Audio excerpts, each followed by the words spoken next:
प्यारे दोस्तों, आज की कहानी सुधा नाम की एक लड़की की है। सुधा एक बहुत ही आलसी लड़की थी।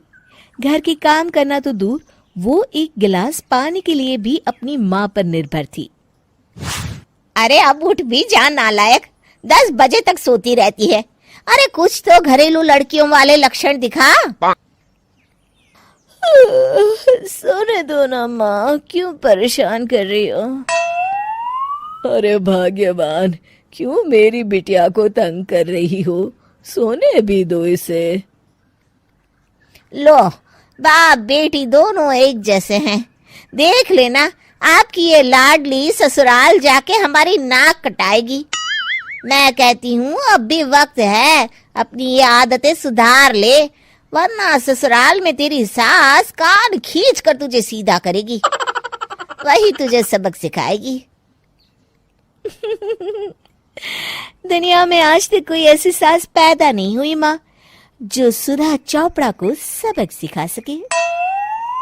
लेकिन होनी को कुछ और ही मंजूर था।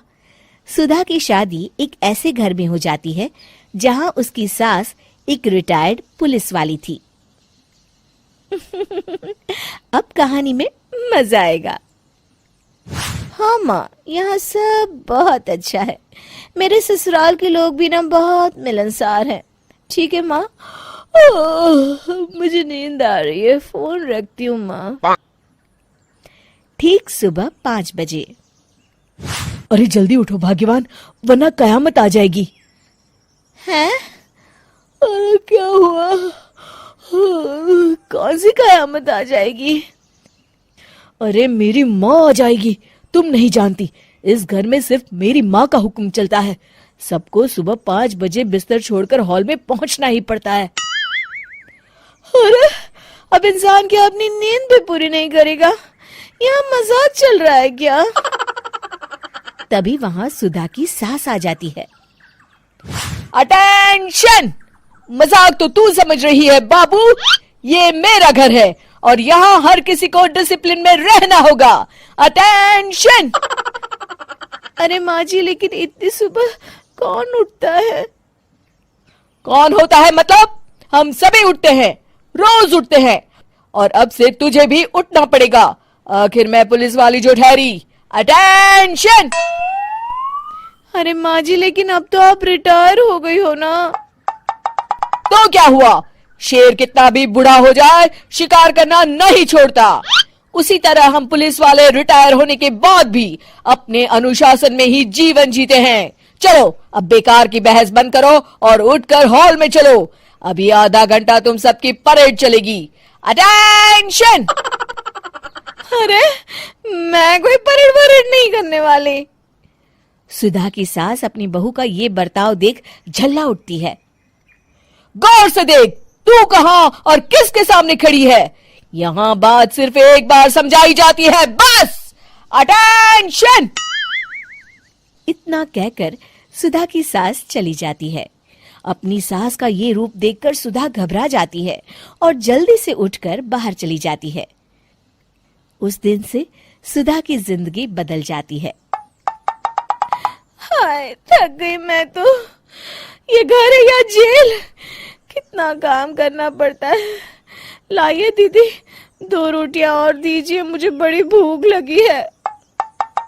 ठहर जा बहू, ये तू क्या कर रही है? मैंने सबके खाने का हिसाब तय कर रखा है। तुम 4 रोटी से ज्यादा नहीं खा सकती और ये मिर्च मसाला भी नहीं चलेगा। मेरी बहुएं एकदम फिट होनी चाहिए। अटेंशन! क्यों माँ जी, आप हमें दंगल में लड़ने के लिए तैयार कर रही हैं क्या? क्या कर रही हो सुधा?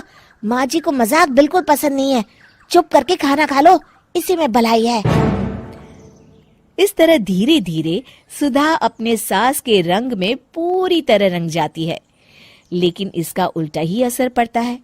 सुधा अपनी सास से भी ज्यादा अनुशासन की पक्की हो जाती है।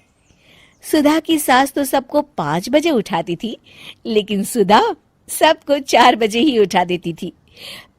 दूसरी तरफ सुधा की सास की उम्र भी हो चलती है। माँ जी, आजकल आप सुबह उठने में बहुत आनाकानी करती हैं। मुझे ये सब बिल्कुल पसंद नहीं है। अरे बहू, मैं तेरे हाथ जोड़ती हूँ, भगवान के लिए अब मुझे छोड़ दे। इतने सवेरे उठना और कसरत करना अब मेरे बस की बात नहीं है। माँ जी, आप मैदान छोड़ के भाग रही हैं। आप तो पुलिस वाली हैं। अटेंशन। अरे अब कहाँ की पुलिस वाली, अब तो मैं रिटायर हो चुकी हूँ। बस बहुत हो गया, अब तुम सब जैसे चाहे वैसे जिंदगी जियो और मुझे भी जीने दो। अपनी सास को गिड़गिड़ाते देख सुधा मन ही मन मुस्कुराती है। इस तरह उस दिन के बाद से सुधा के ससुराल वाले एक सामान्य जीवन जीने लगते हैं।